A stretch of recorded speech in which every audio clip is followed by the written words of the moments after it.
My name's Luke Benj. I'm with New South Wales DPI, and I'm bringing you this webinar today on behalf of GRDC Communities.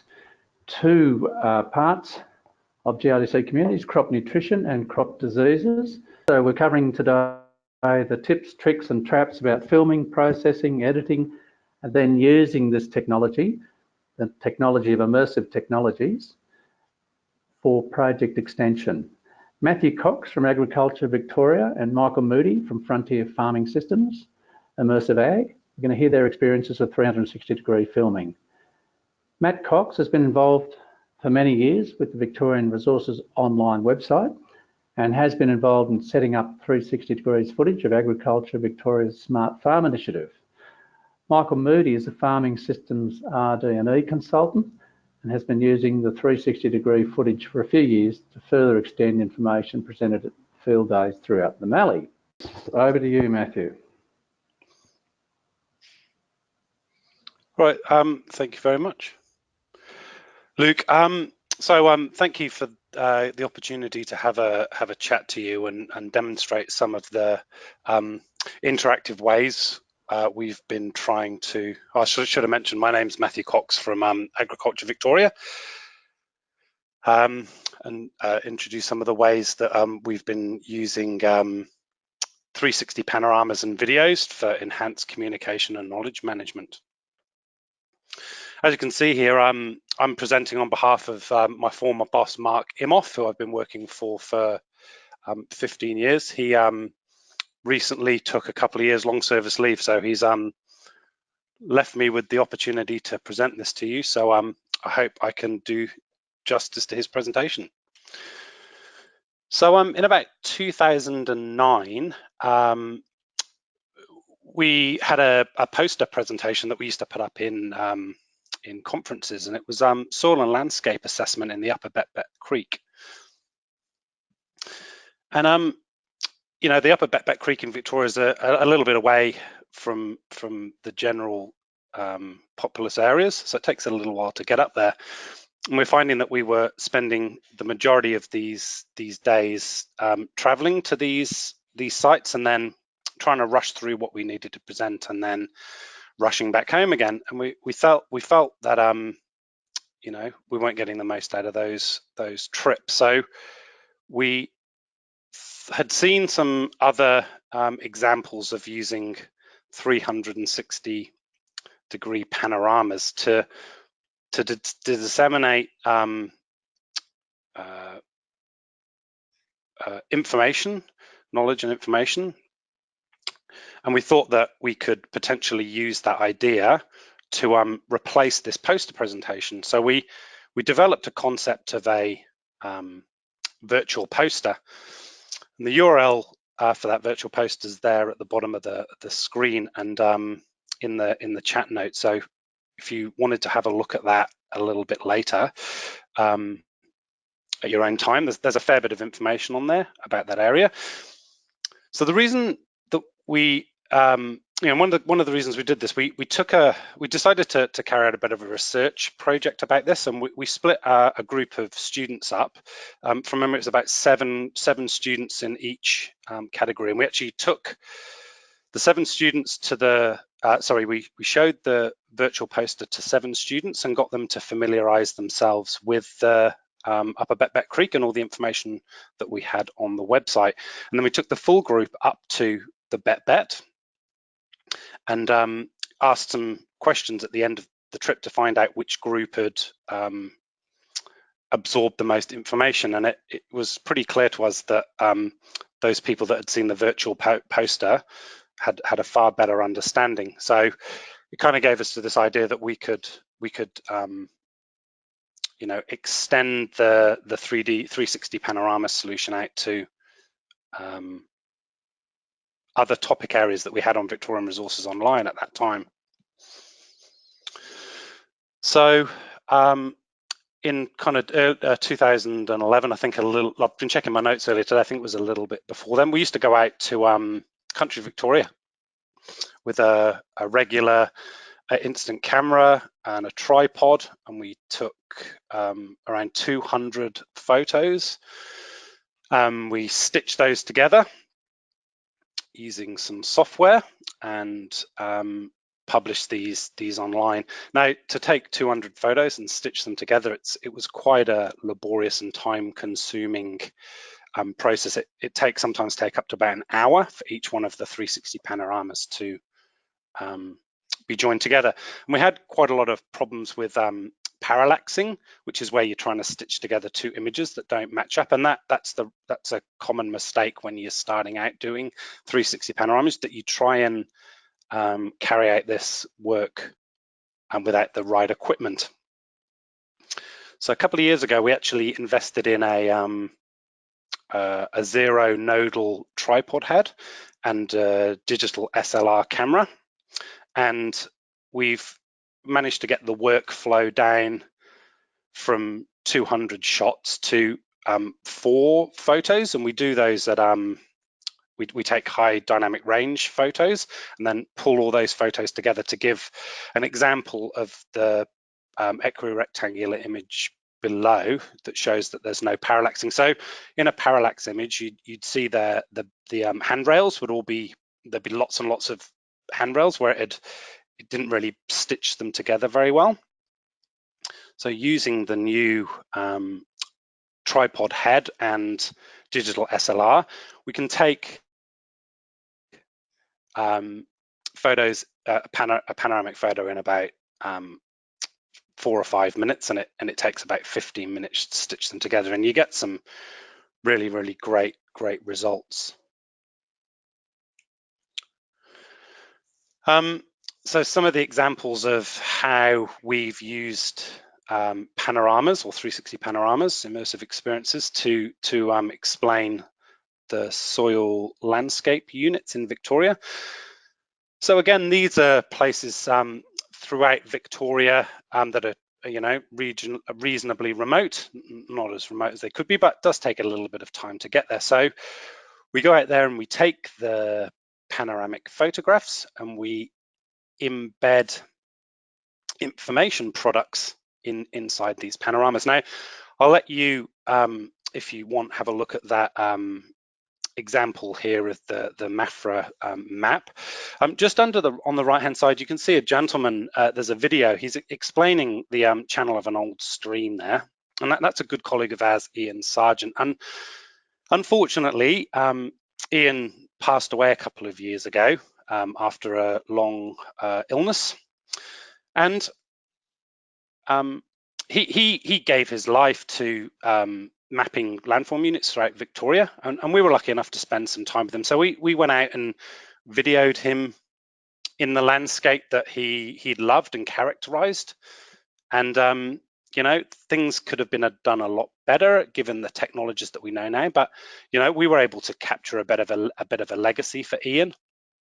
Him talking about some of the most interesting landform characteristics in Victoria. There's a few comments here, just showing some feedback from colleagues that actually do use these panoramic or immersive experiences to share information.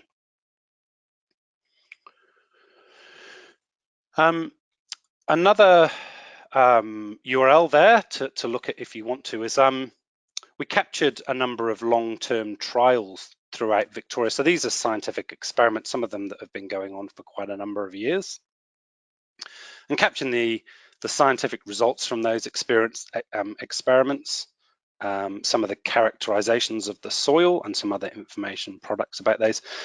It really allows you to put that information product into the context of where it's been, where it happened. This example here, these long-term trials, they were done as outputs from projects, and those projects have finished a little time ago. So this was our first attempt to do some. So a lot of these long-term trials were all developed using flash-based technology, which we know is starting to be become a little less contemporary in this IT world that we live in. But it shows that we've been doing it for a little bit of time, and the information's still there if people do want to read about it.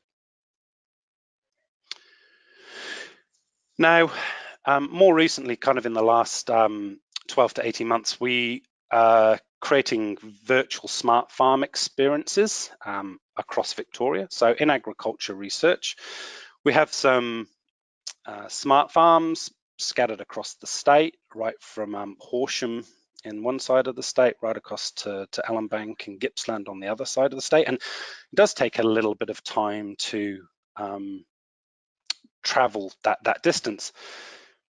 And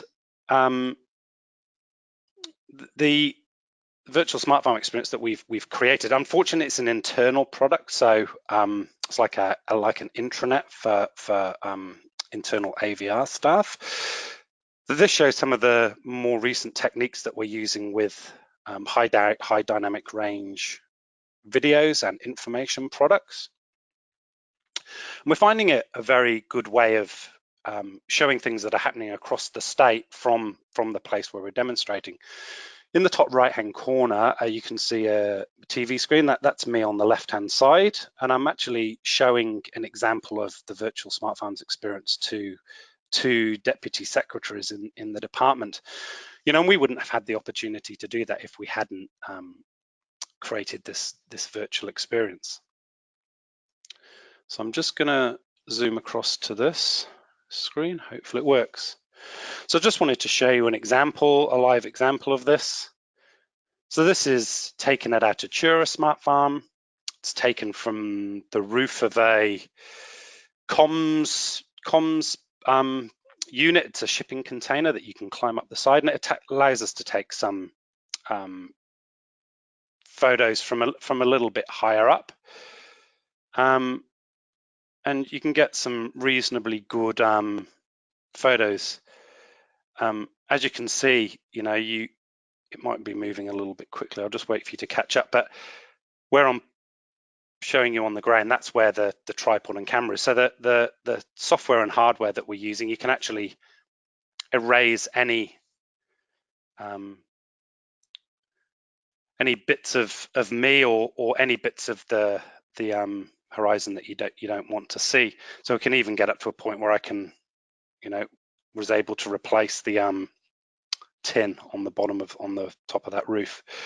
So that can be quite helpful if you're working in reasonably confined areas.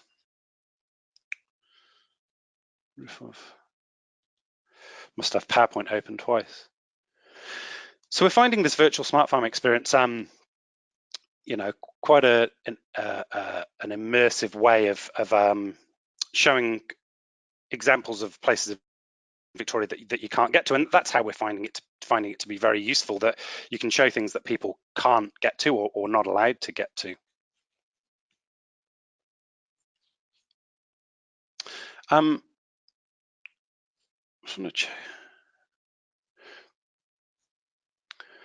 So I wanted to talk a little bit more about 360-degree video. So the stills panoramas, 360 panoramas are very, very useful, but we found to provide an even more immersive experience, 360-degree videos are a great example. So interviewing researchers in the context of where their science is happening, interviewing research scientists who do tours of facilities and they get a little bit tired of doing the same tour over and over again. So we record the tour once and you can view these videos. Obviously using 360-degree videos on a flat screen, a traditional TV, it's kind of monoscopic has been written there, so it's only kind of one set of images, so you kind of have to zoom around yourself. But we've had some quite good experiences of actually using some of the Google Cardboard technology or hardware. And also, if you view these videos on a mobile device, you can actually move the tablet or mobile device around and you actually get to see the direction that video is being taken in. More recently, we've moved into kind of virtual reality, so using 360-degree videos for virtual reality. So unfortunately, that means that you need to have these headsets, but it allows you to be fully immersive inside the experience that's happening.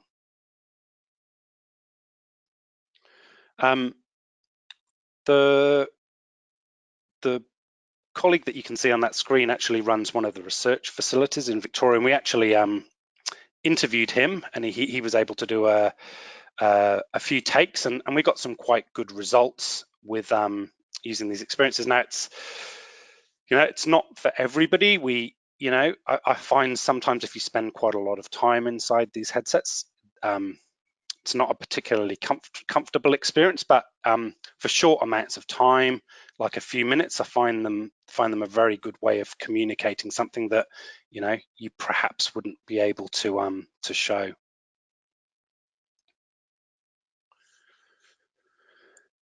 I've just got a quick slide up there showing another example of demonstrating the smart farm. On the left-hand side in that picture, on the right-hand side of the screen, our Minister for Agriculture is there, and I was giving her a demonstration. So thank you for Julia for taking that picture for me as well. Everybody can kind of see these screens, but I think this is actually a duplicate slide of something that was on earlier, so I do apologize for that. So the last thing I do, I'm just checking that I haven't gone too far over, but we're moving into kind of fully immersive ARVR and mixed reality experiences. So I've got an example where we're capturing high resolution aerial imagery from drones to capture a digital elevation model, a DEM. We're using these DEM to create photorealistic models of landscape. So we're doing that as a first cut for all of our smart farms. The image you can see on the lower bottom right is of the Ellenbank smart farm. So it's quite a good example of what can be achieved. Now the picture above, you can see there's 3 people standing around a holographic image. So what we're hoping to do is actually move these digital elevation models into this fully immersive experience that you can actually interact with these mixed reality sessions from any location. You can also embed live data feeds, so APIs, that you can actually virtually interact with the physical world. So I'm not saying that we're there yet, but we're hoping at some stage you'll be able to, push a gate and it would actually, have some sort of smarts within that system to actually close the gate on the farm, or, check the levels of troughs remotely. And we're hoping that that can be used to support remote learning and knowledge transfer. These mixed reality headsets, how they differ from the headset in the previous screen, which was that Oculus, that you actually get to see the surroundings of the room that you're in, and this hologram's actually displayed in front of you. So it's all a bit like the Star Wars scene where the hologram appears, and that's the approach that we're actually working on at the moment, and we think it's actually going to be realized within about the next 12 months, that we'll actually be able to provide fully immersive experiences for all of our smart farms. So I'm just going to move this over. So just in conclusion, we found that the interactive 3D panoramas are able to add rich information to static web pages and support more interactive and dynamic user exploration. As I mentioned before, with our colleague Ian Sargent, it provides a mean for capturing expert knowledge and enhancing place-based understanding to capture context and transfer the information. And a lot of our specialists, reaching the end of their careers, and this is an opportunity, that one of the only opportunities that we might have to capture this information. We think with this generation, some of that information, if not captured, is going to be lost. You can integrate range of data products, i.e. the videos, the data displays, so API feeds, and web pages as well. So we've got examples of loading up static HTML pages into the panoramas that provide some information about that. And we're, in conclusion, the 360-degree videos offer a very good immersive experience. And we strongly believe that kind of these virtual mixed reality experiences are going to be pivotal in the way that we disseminate information going forward. Well, thank you everyone for having me here today. I'll say straight up, I'm not a technology whiz or anything like that. I'm just a humble agronomist, I guess, looking for ways to do our job better and communicate what we do to our end users, which are more often than not the farmers that are out there that are paying their levies and giving us projects to help them become more profitable. So that really is the starting point where we're coming from. And yeah, I guess we're more at the consumer end of products. So products that are cheap enough for us to get out there and utilise, and also work well enough that we can develop some products relatively cheaply and easily to get the information across. So I'm going to concentrate today on the virtual field day development that we've been working on for a couple of years. To do this, I'm a consultant with a business called Frontier Farming Systems. We work right across the spectrum of research, development, and extension. So I guess this project is really coming from that extension end, and how do we get the research that we're doing across to the farmers. But we work very closely with Mallee Sustainable Farming, which is a farmer group working across the tri-state Mallee area. And yeah, we've put together this little collaboration which we're calling Immersive Ag. So Immersive Ag being the sort of branding front for the development of these virtual field days, and also the dissemination of this product out to the farmers.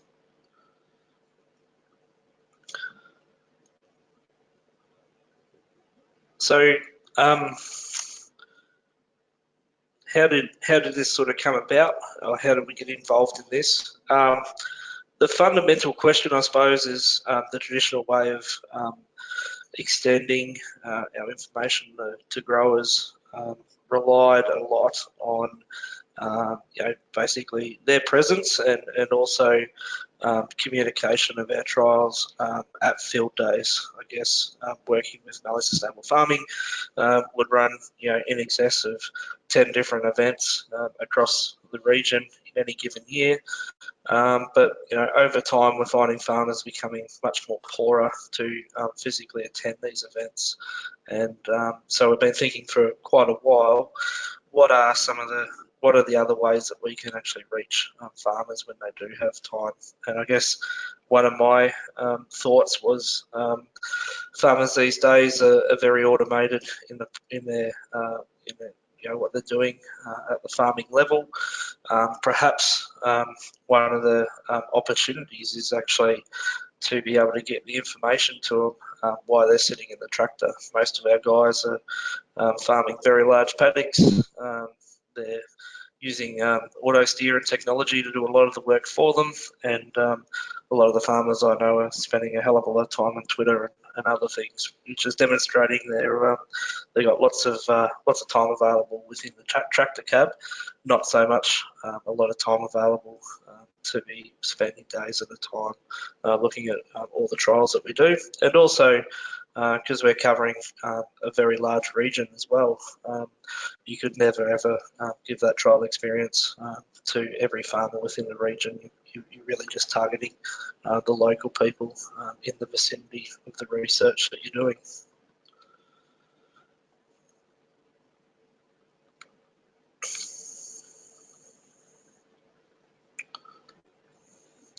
So I guess as I said before, not being technology savvy or anything like that, how are we going about doing these virtual trial site tours? Well, the first thing is to capture a series of photos of the trial sites, and to do that we're using consumer level 360 degree cameras.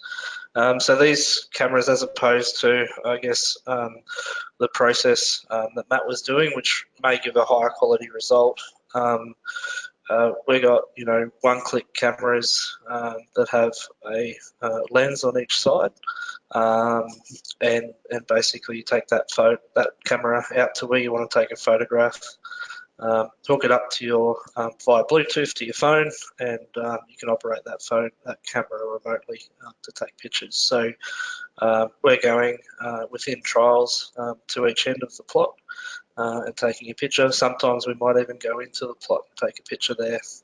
But I guess at this stage we're using consumer level cameras, which are costing anywhere up to about $1,000, depending on the brand. But this space, doing a bit of background research and taking interest in it, is moving very quickly, and I think I'm already up to the third camera that we've bought, because every year there seems to be a newer and a better and more effective model coming out. So the space in 360 camera development is only getting better, and you're getting a much better product because it's quite a new industry. What we then do is for each photo, so we might take up to 40 photos in a trial, which could represent one replicate, for example. Annotate features, and we saw some of that in Matt's presentation. So we can bring those photos into some software, commercially available software that is used widely in the real estate industry. You would have seen, no doubt, advertisements these days for open houses, which are in the virtual space that you could walk through on your computer. So we're using some of that technology at the moment to stitch our photos together in a different context. Within those, we can annotate each photo with features. So that might be some descriptions about the plot you're looking at, descriptions about neighbouring plots. It could be features within the view that you think are important. And also data and methodologies and other things have been used on that trial. And also hyperlinks. So the hyperlinks could take you to an external source of information, or the hyperlinks allow you to move in a virtual way between the photographs that you see that you're looking at. We then use the technology, or use the software to stitch the panorama photographs together. And again, this is commercial software. And where, I guess, Immersive Ag came into it, when we first created our first tours, we found them very hard to share. So trying to share through Facebook initially, but we found it quite a difficult exercise to do. So what we've done is we've built a website that is specific for hosting these virtual tours. So hence bringing about of Immersive Ag, which is really our platform to deliver to growers. And I guess we see there's a role for Immersive Ag in the future, not just our own virtual tours, but to perhaps become a bit of a YouTube of ag virtual tours, whether they're trial sites from other groups and researchers, or interactive tours of other things of interest to ag. So we're really keen to see that platform grow into the future.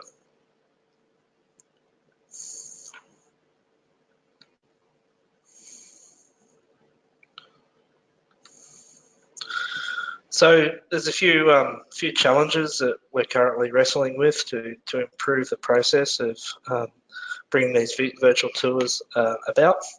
One of is the pitfalls of capturing 360-degree photos in an open paddock. The last thing that you want is somebody standing in the shot 2 or 3 meters away from the camera. So we want a bit of an open view, as if somebody's standing there in the middle of the paddock and looking around in a 360-degree direction themselves. So getting out of the shot is becoming time-consuming, and we're currently working on some methodologies to perhaps try and improve the workflow there to capture the pictures much quicker and faster.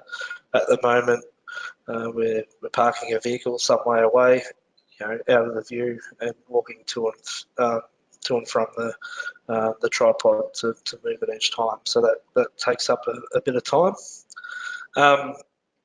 Annotating and hyperlinking within each of the pictures is also, a time constraint as well, because sometimes, most often, you actually the same feature might appear in 4 or 5, 6 different photos. So in each of those photos, you've got to go in and label the same feature and label the hyperlink and which plot you're looking at and what data. So it's a lot of repetition, and so looking at ways to solve that, looking at other computer software that may solve that is something that we're also keen to pursue.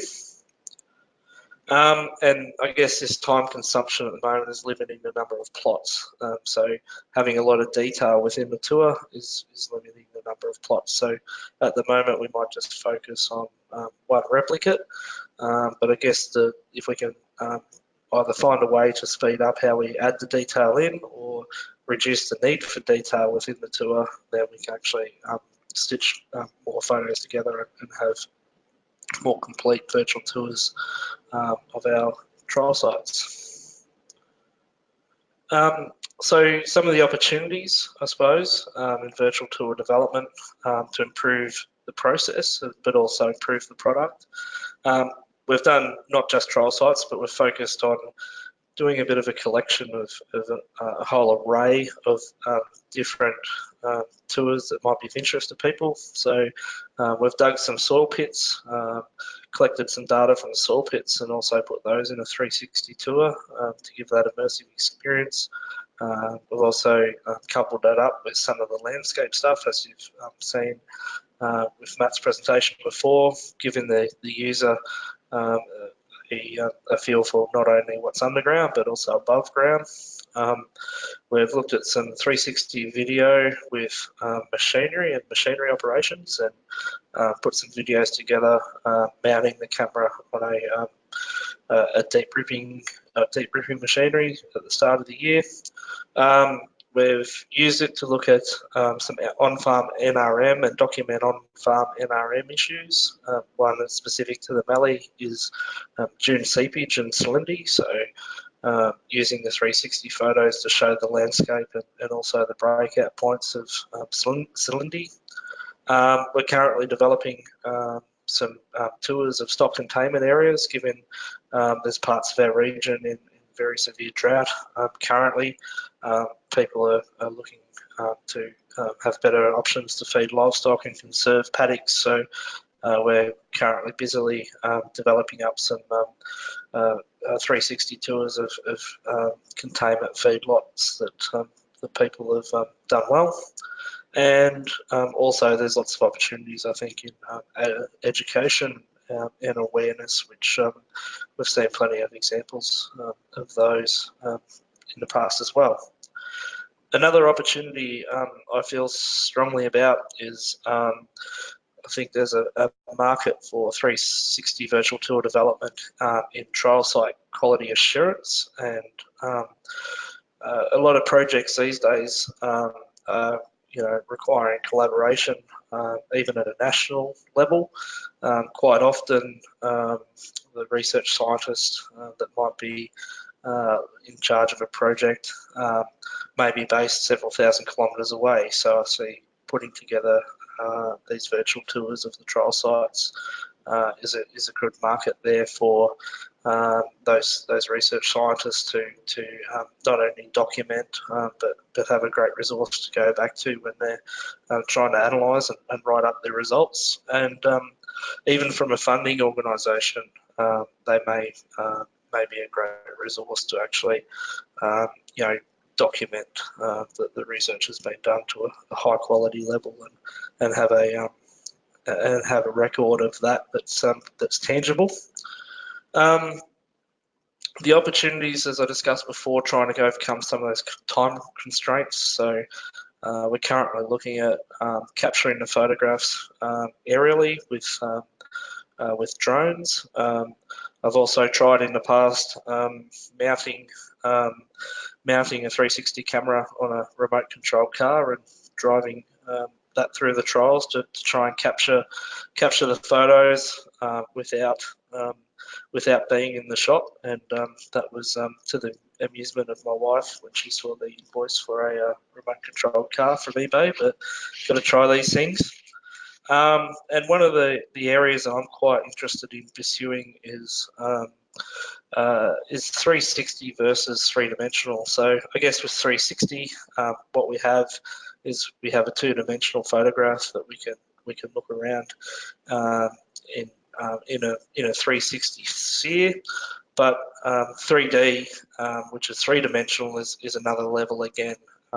And looking at LiDAR and color point clouds is possibly a way to capture that in the future, which will now allow us not only to look around the scene, but also look through the scene.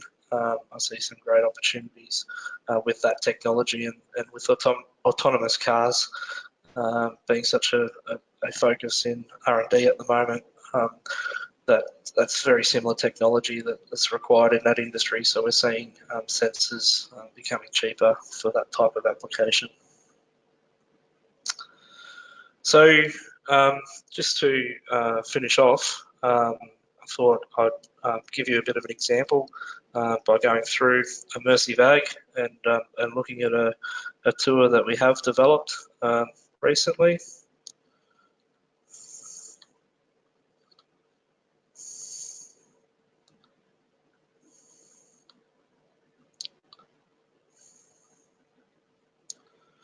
So this is the Immersive Ag webpage. So currently, I guess we're busily trying to develop content to grow this page, but also improve on the content that we currently do have. So I'm going to take you now into a tour that was captured a month or two ago, which is we're part of a project called the Management of Early Sown Wheat. It's a GRDC trial site with a trial network across the southern region in Australia. But I think this particular trial illustrates, the potential benefits of utilising this technology and showcasing things of value. So we click in. We're now into this virtual tour. You'll see some of the stuff that we can embed. We've got this about screen here, which is giving a bit of a background to what you're looking at in the trial site. It's also a great way to recognise project funders and also project collaborators that you're working with on the trial. We can build in some information around the methodology that was used, and in this case, this trial, we have 4 times the sowing from the 19th of March through to the 29th of April. And at each time of sowing, we have a range of varieties that are both normal spring wheats that would currently grow, but we're very interested in what's the potential for winter type wheats, which have a vernalisation requirement. So we want to see whether they offer some potential technology there to be able to sow earlier and get some benefits out of that. So this trial is located 30 kilometres west of Mildura. So we can click out of that screen there.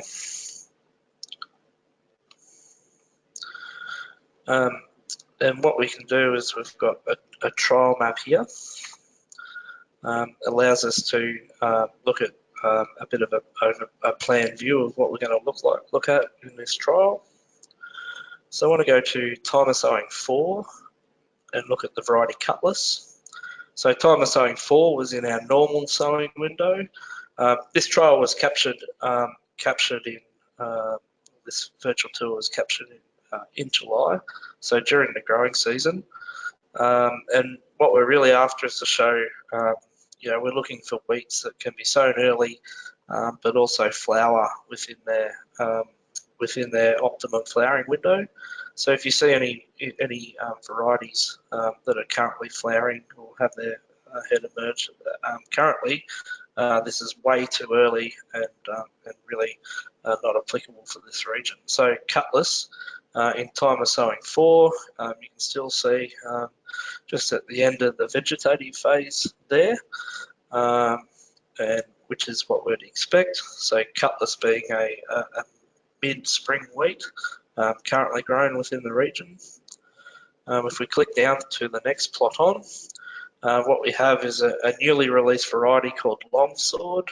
It is a winter type wheat, so it has a vernalisation requirement, and you can also see when sown at a normal sowing period for us, so the 29th of April, it's also in our vegetative phase.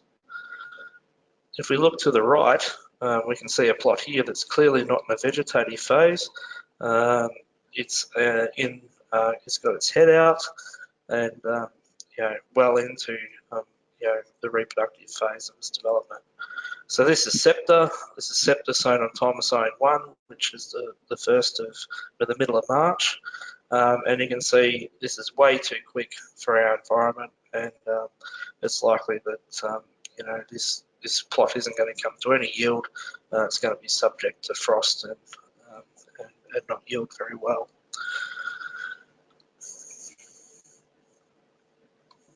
If we go and see what cutlass is doing at that time of sowing 1, so we come back to time of sowing 1, we can see cutlass. Okay, cutlass also at time of sowing 1 is way too quick.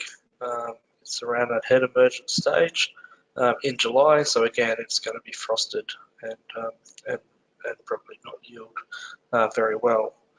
If we turn around though and look at the plot directly behind it, okay, we can see we've got a variety here called DS Bennett. It's a mid-slow winter type, so its fertilisation mechanism is holding it up from rushing through to the flowering stage, and it's still well into the vegetative phase, which in the middle of the July is what we want. And if we go to the next variety further down, and we turn around again, this is Longsword, which is the first variety that we looked, one of the winter types we looked at before. Again, it's in its vegetative phase and is at a stage of development where we want it. So I guess this trial hasn't had a field day here at this site this year, but this is a great way, I think, of demonstrating the key points of what we've seen through the growing season at this site. Just to look at another example that we've done, we looked at one of our break crop research sites. This is one of the first tours that we've put together. It was done last year. Here at this site, we've got a range of break crop options in front of us. This is field peas. We can see we've got Butler. If we look to our right, we can see we've got Casper. Look to above us, we can see there's a variety called Twilight. If we click over here, we can see it's a pretty low rainfall season when this trial was run, about 100 mils of growing season rainfall only. But as the trial's been completed now, we're able to build in some results tabs. So just before we're looking at Butler, and then we're looking at Twilight, and you can see the final yield result for those varieties was about 0.6 of a tonne per hectare, which was a pretty good result given the season that we had. So just to finish off on another example, I talked before about utilising the videos as well. So this may or may not work. Worked before, but we'll see how we go. These videos, earlier in the year, we had a deep ripping demonstration day. So deep ripping of our sand dunes is a practice that is really taking off in our region. We worked with AgriVision consultants to put on a day that compared some commercial machines. Farmers could come along and see how they looked. But I guess we were able to give the farmers a bit of a unique perspective of how some of these machines worked if you weren't there on the day, or even if you were there on the day as well. So let's start this video up.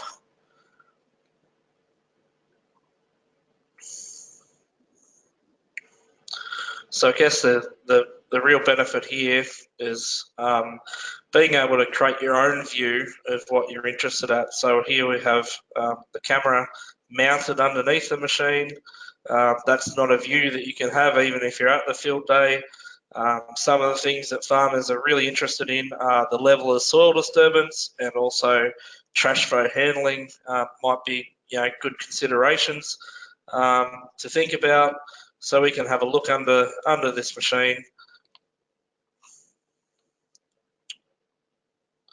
and see how things are going. So I think that's frozen from my end, but you're more than welcome to go and have a look at the website and have a look at some of these videos of and how they work.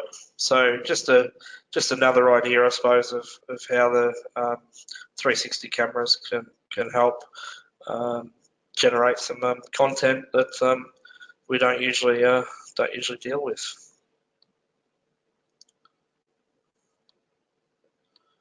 So I guess Luke, that's sort of the end of what I had to say. So.